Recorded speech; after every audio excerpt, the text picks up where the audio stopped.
अस्सलाम वालेकुम। जब मकबूलियत के तमाम रास्ते बंद हो जाते हैं तब भी एक राह होती है तहज्जुद, जहाँ मकबूलियत लाजिम होती है।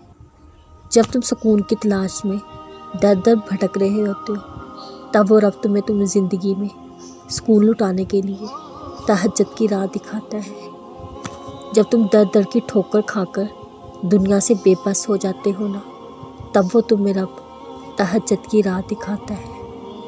तहज्जुद तक आना रब से इश्क का सबूत है, और इस इश्क के लिए वो रब खुद तुम्हें चुनता है और जिसे चुन लेता है उसे मुकम्मल कर देता है। तहज्जुद के लिए बुलावा फ़र्ज से नहीं अर्श से आता है। तहज्जुद का सजदा उसे ही नसीब होता है जिसे रब चाहता है। तहज्जुद इश्क है, तहज्जुद सुकून है, तहज्जुद मकबूलियत की राह है, तहज्जुद मोज़ों की राह है, तहज्जुद तो रब से इश्क का सबूत है।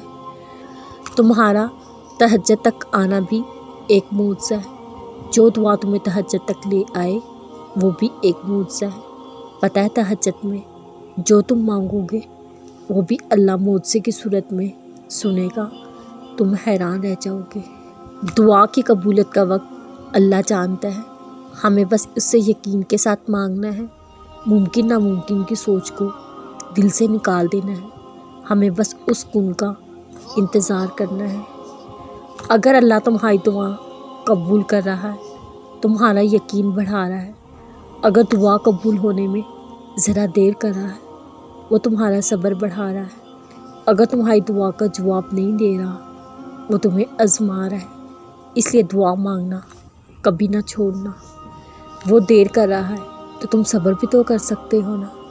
वो फ़ौरन नहीं सुन रहा, तुम इंतज़ार भी तो कर सकते हो ना। अगर उसे तुम्हारा मांगना पसंद आ गया तो मायूस होने के बजाय दुआ का वक्त बढ़ा भी तो सकते हो। कभी सोचा है अल्लाह ने दुआ बनाई ही क्यों?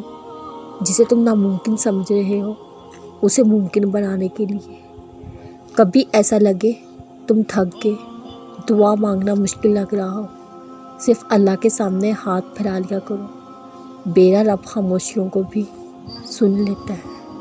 अगर तुम उदास हो, बहुत परेशान हो, हर रिश्ते से एतबार उठ गया, तुम्हारा एतबार पूरी तरह से टूटा गया, तुम्हें ज़िंदगी से नफ़रत होने लगी हो, तुम्हें यूँ लगता है तुम्हारे जीने की कोई वजह नहीं बची, तुम्हारी ज़िंदगी से नफ़रत होने लगी,